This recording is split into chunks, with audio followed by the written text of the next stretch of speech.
Hey guys, it's Patrika. Welcome back to my channel. This is episode 2 of Art in Society, a series where I talk about art history, social media, and society.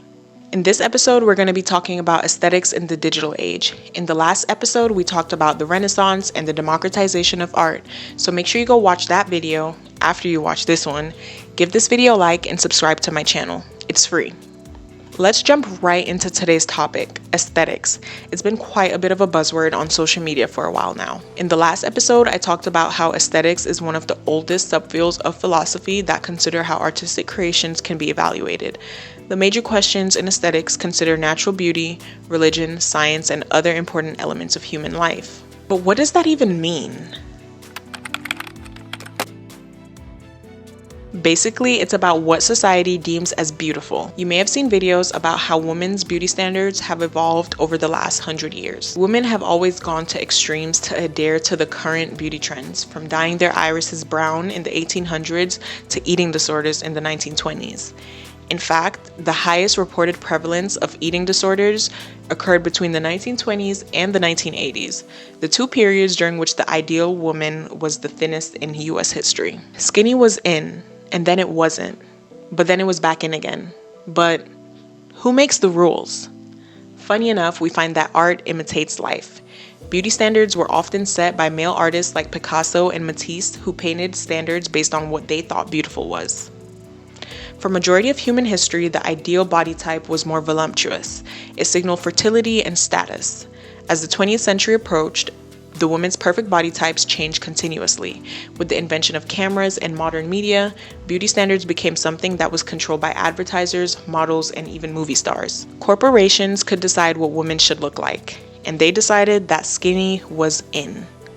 However, no one body type stayed popular for too long due to economic factors and trends coming and going. In the social media age, we can point fingers and blame influencers and celebrities for setting beauty standards, but we're actually seeing a shift away from ideal body types and more body positivity compared to the trends of the past. The modern American woman is no different than her early 1800s counterpart, striving for almost impossible standards. A curvy figure with a slim waist and thick thighs, and going to extremes to achieve it. You can't talk about modern beauty standards without mentioning the infamous Brazilian butt lift, or the BBL. Today, aesthetics rule the world, or in other words, women rule the world. We set the beauty standards, and we're the biggest consumers across industries.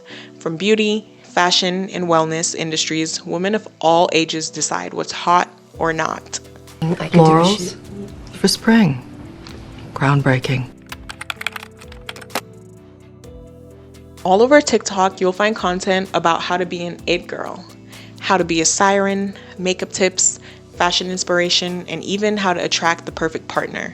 Ladies, when a man ghosts you or say that we need some time apart or some space, what he's really doing is giving you the time to find another man, his replacement, somebody that's way better than him, so use that time wisely. Sprinkle, sprinkle. It tells a lot about our society right now. Women are looking for ways to be more desirable. The most followed woman on Instagram is Selena Gomez, and for a while that spot was held by Kylie Jenner. The importance of the most followed woman on Instagram has seemed to dwindle in the recent years compared to the height of social media mania. In my opinion, in the digital age, women are obsessed with it girls. From Sofia Richie to Alexa Demi and countless others, this phenomenon dates back to icons like Paris Hilton and even the old Hollywood movie star, Marilyn Monroe. In case you didn't know, the camera created a culture of celebrity, and with the internet, it's easier than ever to become well known across the world. Women spend time figuring out what makes some women magnetic and imprinting that blueprint into their mind. It's all too common to find trends like 75 Hard, where women and men are striving to level up, reach their potential, and self-actualize. The self-improvement trend we see on social media, is it just an aesthetic and purely superficial? Let me know what you think in the comments.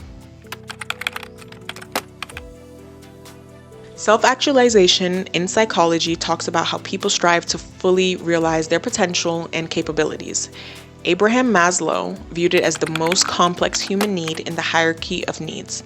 It considers things like individualism, drive, well-being, peak experiences, and creativity. Self-actualization is highly individual.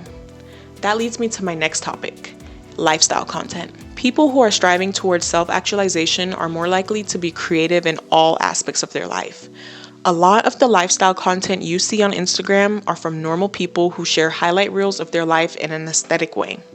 It's not uncommon for people to do things for the sole purpose of getting content. Oftentimes, people use the content as a reason to get their life together. Pilates, matcha, running, skincare, healthy eating, and personal style. Do you remember when avocado toast was trending? I do. For lifestyle content to work and for it to go viral, it actually has to help people. A lot of influencers put a lot of thought into their content and how it can help their potential followers. In my last video, I asked, how do you make a 15-second video that not only looks good, but also tells a story or sparks a conversation? Open the Instagram app right now and you'll see thousands of people who have mastered it. Our largest influencers are people who focus on their aesthetic over almost anything else. The people who follow them normally want what they have, their lifestyle. But would they admit it? Some people take their advice and hang on to their every word. But some people just want to pay for what these influencers have. The average person will forget the information they consumed within 1 hour.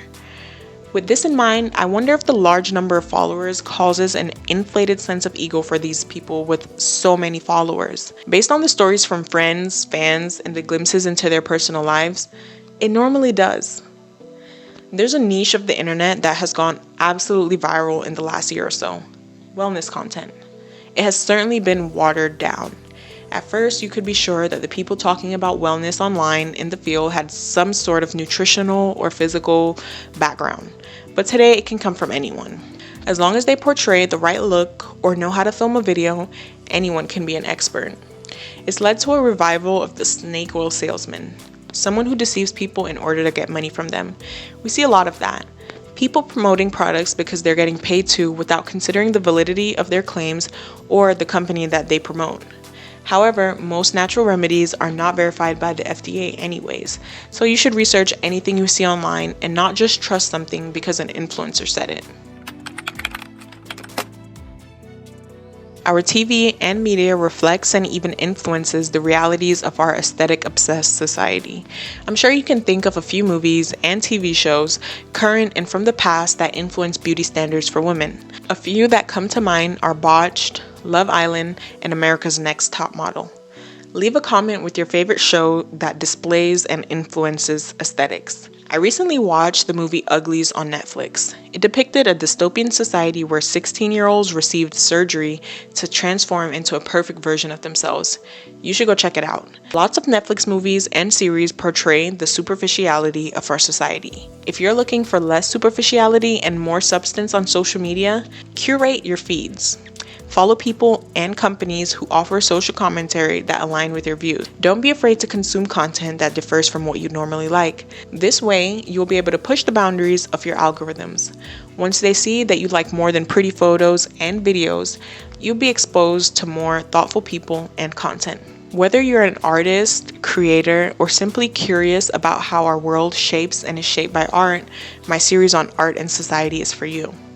Be sure to smash the like button and subscribe for future episodes. See you soon.